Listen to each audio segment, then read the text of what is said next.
Do you have trouble losing body fat and seem like the smallest slip up in your diet could actually have you gaining lots of fat? Is it something as simple as your body type? There's 3 different body types, and should you be training and eating based off of that body type? Is it that simple? Today I want to explore something a little bit more in depth and how it can affect your body composition. Ready for it? Let's dive in.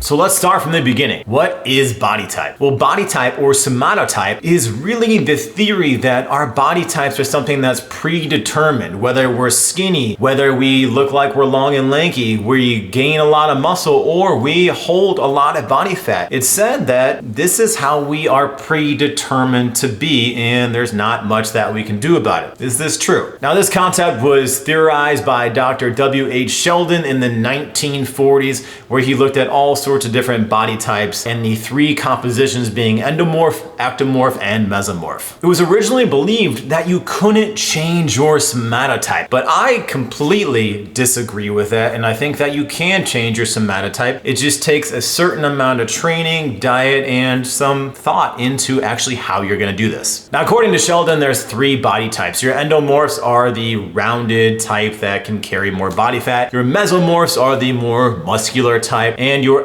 ectomorphs are the long, lean, thin-boned, if you will, body types. Now, Sheldon even theorized that based off of your body type, it could affect how you react within your certain atmosphere. Maybe you're a mesomorph and you carry yourself a little bit bigger and stronger, okay? Or maybe you're a little bit rounder, or maybe you're thin and you don't have as much confidence around you. Now, these body types can be changed, and he thought they were predetermined from birth and you were stuck with them forever. Luckily, that's not the case. Now, he thought these were set in stone based off your endodermal, your mesodermal, or your ectodermal embryonic layers. Sounds like a lot, but basically it says you're born this way. Now, what is the body type spectrum? So then why are we even discussing this if you're not necessarily born a certain way and you can change your somatotype? Now, while the notion of predetermined body type seems a little bit far-fetched, there is something that we can look at it with a 21st century lens here. And I know with my clients, I've actually anecdotally noticed these different body types and some morphing of different body types together, and you can make a general inference for a lot of people on how they're going to respond to training, or if they carry more body fat, something like that. Now, the modern understanding right now has kind of flipped from Sheldon's original concept. It's our physiological characteristics that determine the current somatotype, not the somatotype that determines our collective physiologies. No one exists with purely one somatotype, as I touched on in the beginning. We are constantly in flux, right? And we go uniquely in between these body types, and we can change into one and maybe potentially go more towards the other later on in life. So how can you identify your body type? Pretty much put yourself in the category. Endomorphic. Now, this is a stockier bone structure with a larger midsection and hips. You're a little bit rounder, maybe even pear-shaped. You gain fat very fast and lose fat slowly. That's not a good combination. You have a naturally slow metabolism, or you might have some thyroid issues, diabetes, frequent sedentary lifestyle where you're sitting around a lot, and you just don't really have a great energy balance. You're taking in too much energy or too much food than you're actually expelling and burning off. Mesomorphic, right? This is your athletic build, your medium bone build. This is a structure with wider shoulders and a little bit more narrow hips. Now, they have a developed athletic structure. They've got an efficient metabolism. They gain mass very easily, and they both can lose body fat with relative ease as well. Ectomorphic. This might be your kind of like straight up and down or bean pole. Narrow shoulders, narrow hips, very thin individual. You've got relatively low muscle on your body. Maybe you look more like a marathon runner versus sprinter, right? Those are big differences right there. You have a naturally fast metabolism and pretty much eating anything you want, and you really have a hard time gaining any weight. I know this was me for a long time. I was called Gumby as a child because I'm just naturally an ectomorph. I'm really scrawny, long, and lanky. Sometimes this might be an indication of a potential eating disorder such as anorexia or bulimia, but just because someone is very thin doesn't necessarily mean they have that eating disorder, but it could be one of the things to be aware of. Now, once you've identified your specific somatotype, we can start looking at programming in diet and how you can actually use that somatotype to potentially make yourself the better version of yourself, right? If we're gonna get cheesy like that. Now, the overarching goal here is to get in shape. And I'd say probably the number one body type that people are looking for is a little bit more mesomorphic, right? You can lose body fat easily, you can put on muscle tissue easily, and we're gonna try to get over the common hurdles here so we can get more towards that, all right? And you can also use the things that I'm saying to maybe get more towards if you want to be more thin and lean. We can take all these different factors and try to incorporate them in your lifestyle. So let's take a look at each individual here and we can critically evaluate what you should be doing based off of your somatotype. Remember, your body type isn't a life sentence. Sheldon was definitely wrong about that. It's not a life sentence. We can do things to change it. Here we go. As you understood and accepted today, body types reflect a generalized picture of how a person's physiological functioning in their current state, right? The observable somatotypes represents the current sum of your physical, dietary, and lifestyle choices up to this particular point in time. Now combine this with a varied array of factors influenced by both genetics and your surrounding environment. For example, at one extreme of the spectrum, a person who has easy access to high quality food intake, healthy dietary choices, is free of chronic disease, and is consistently training and progressively going at higher intensities will always have a more functional, muscular and lean body composition. They just have the environment to do so. On the flip side, someone who's sitting around all day, eats a lot of excess calories, especially processed foods, they're gonna go more towards the spectrum of being much more round, not having as much muscle tissue. Why? Just you're not moving as much, right? This is common sense, but this is generally what happens to the body when we're not moving. You're not moving, you're more towards that endomorph right now, not a life sentence, okay? You're fine, we can change it, and I can help you. Now, if this was a life sentence, personal trainers, fitness, nutrition experts like myself, we'd be out of business, right? We'd just be stuck with our somatotype, and you can't really do anything about it, so you might as well not try, right? That's not a good attitude. The fitness industry, at its core, is about helping people, helping them achieve their results that they want to get to. Now, we want to control things like improved lifestyle and exercise techniques. Make sure we have proper exercise modalities for each individual in the right context for them and them alone. Now, there's going to be complications along the way, right? You're going to have life happen, but if we can maintain consistency over the long run, over time, you're going to be so much better for it, and you can get more towards that particular body type that you're looking for, all right? This is a long run here, a long marathon that we never want to leave the race. Every now and then we take a detour, but you stay within that race consistently, okay? You're not going to get in the best shape of your life in a few weeks. It takes years and years of consistent effort, and then if you fall off the rail a little bit, it's easier to get back on that horse. Now, the notion is made clear when you look at professional athletes of a different sport. They often have similar body types. Go back to that sprinter analogy. Sprinters are generally muscular, explosive, right? Because they're not going for long durations of time. And if you're looking at a marathon runner, they're longer and leaner, right? They have higher metabolisms, they're burning a lot of calories by what they're doing as well, and they don't have as many fast twitch muscle fibers like a mesomorph would have, and their training style is not conducive for that, right? They're not trying to lift heavy weights, get explosive. They want long, sustained endurance levels, more of a type 1 muscle tissue fiber. Now, just to reiterate, your body type, your somatotype is not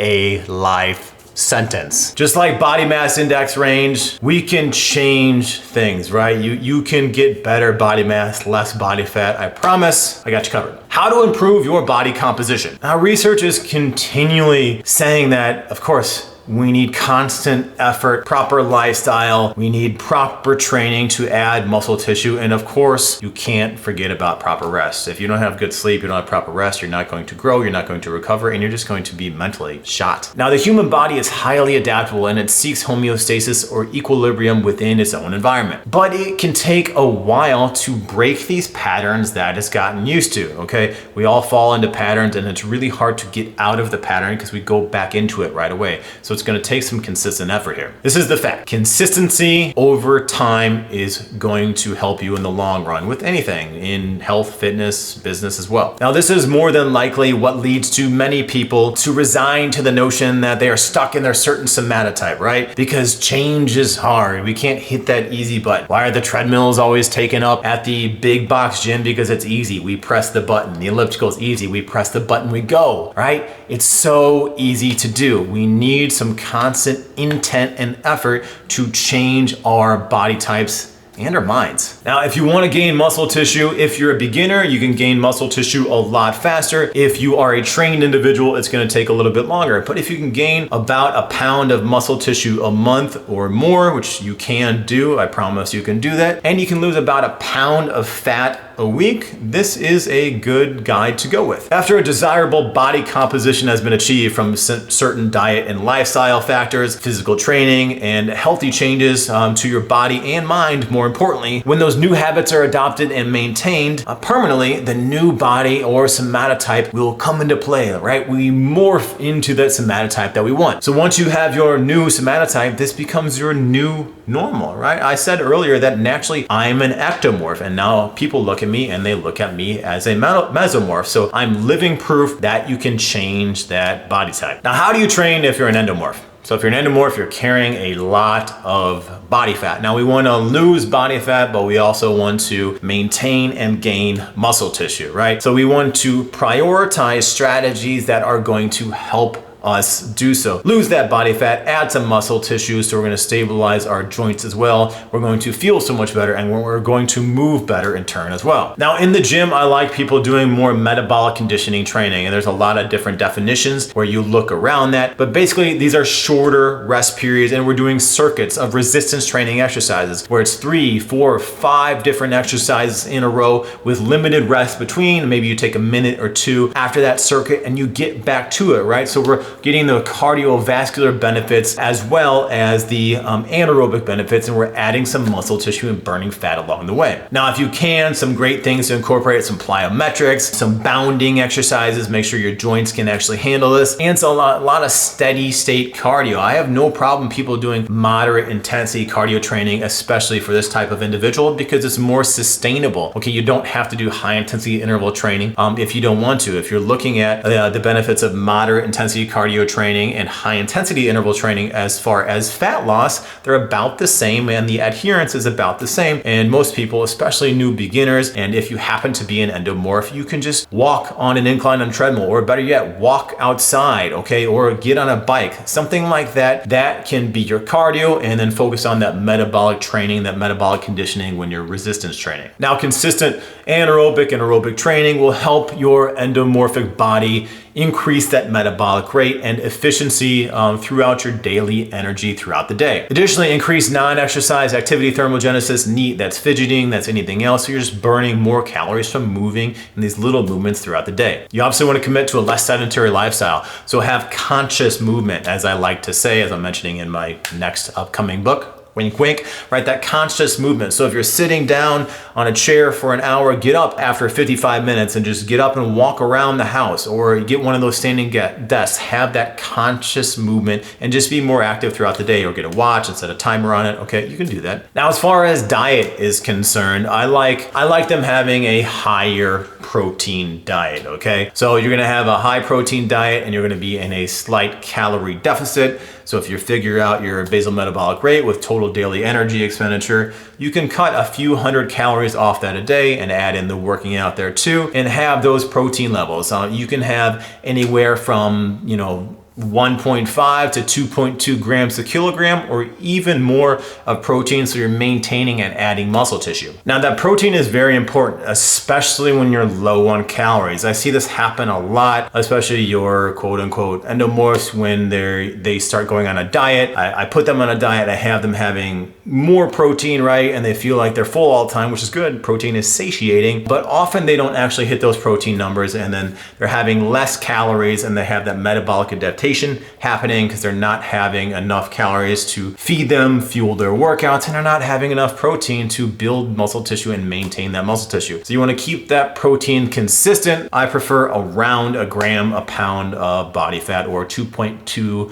grams per kilogram. Now, what about high carb versus high fat versus low carb and ketogenic diets if you're an endomorph? Here's the thing. If you're looking at the research, you can have carbohydrates. You can lose fat doing it. You can also have low carbohydrates and higher fat. Main thing is maintaining that consistent protein amount. If you went low carb, you might lose weight faster because carbohydrates hold on to water. But if you're going for the long game here, right? We talked about this long race. It doesn't really matter if you're going low carb, high fat, whatever, right? Just make sure you're on a calorie deficit for an extended period of time and you're increasing that metabolic rate and working out much more. Now, how do you train if you are an ectomorph? All right, skinny guys and gals, right? Here we go. Now, you're pretty much the opposite of the endomorph. Okay, you burn fat, you can pretty much eat anything you want and really not gain an ounce. Now, as far as training, I recommend specific hypertrophy training or even like it may be a bodybuilding or split technique style of working out. So you're focusing on specifically adding muscle tissue. Okay, so this wouldn't be the metabolic style of training where you're taking limited rests between. I would really focus on 1 or 2 sets, supersetting. So you're hitting, let's say, even 8 to 12 reps. Yes, you can grow muscle tissue at any range, but 8 to 12 is a good range for joint health as well. Right, we go 8 to 12 reps, like say that's a pull-up, a bench press. You hit that, take a minute or two, maybe hit another exercise, hot and cold, maybe you do like a push and pull. Then you take a rest and then you hit that again. And we try to go heavier each time. We try to add that muscle tissue as much as possible because you don't need to be doing a lot of cardio, right? Because you're naturally a thin individual already. Now, what about eating here? Okay, so we talked about you probably don't want to be doing a ton of cardio if this is you. You want to focus on resistance training. I say 10 to 20 sets per week per muscle group at anywhere from the 8 to 12 resistance training range. Yes, you can go heavier, you can lift a little bit heavier. But as far as eating, right, we want to go back to around that 1.2 to 1.6 grams per kilogram, or even as much as an equal amount of gram per kilogram. So 2.2 kilograms per gram body weight, or per pound, you're equal, right? 1 gram per pound of body weight. So if you're 200 pounds, you're gonna have about 200 grams of protein. Here, generally speaking, I like you to have more carbohydrates, right? You load up on that, have a 2 to 1 or 3 to 1 ratio of carbohydrates to protein. And then the rest, you're naturally filling in with fat. Could be anywhere from 15 to 30% fat. Generally speaking, I wouldn't have somebody that's naturally thin be on a ketogenic or a low carb diet because I like them to have those carbohydrates to get the calories in. So you generally want to be in a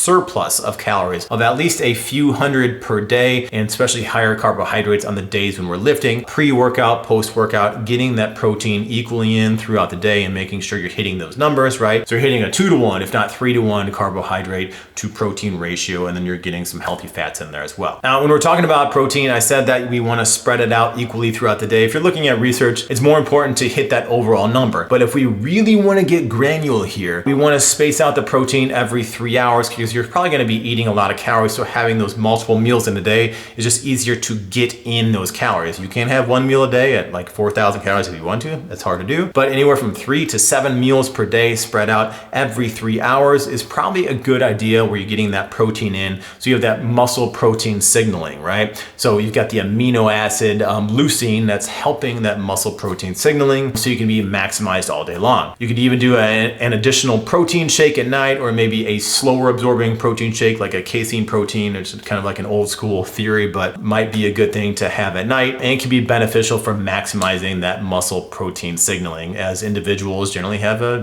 difficulty gaining weight. All right, you mesomorphs, how do you train if you are a mesomorph? There's no avoiding the fact that mesomorphs have life a little bit easier as far as training is concerned. Now, you have a lot of muscle mass and you're pretty much ready to hit whatever fitness goal you have, right, with minimal foundational work because you already have that foundation set. Now, if you wanted to be more of like an endurance athlete and you wanted to go more towards ectomorph, we actually need to burn through that muscle tissue, right? So you need to be doing extended cardio. Maybe you do that metabolic training, and then you're going to make sure you're aware of your calorie intake as well if you need to be losing weight. So you probably need to cut that down a little bit. Now, remember, undoubtedly there's some people that will look lean all the time with zero effort, and they are the exception to the rule. Most individuals who present a more mesomorphic mesomorphic body composition have developed it as a consequence to numerous factors in their life, including lifestyle factors, being around, a gym or having access to facilities, and then also just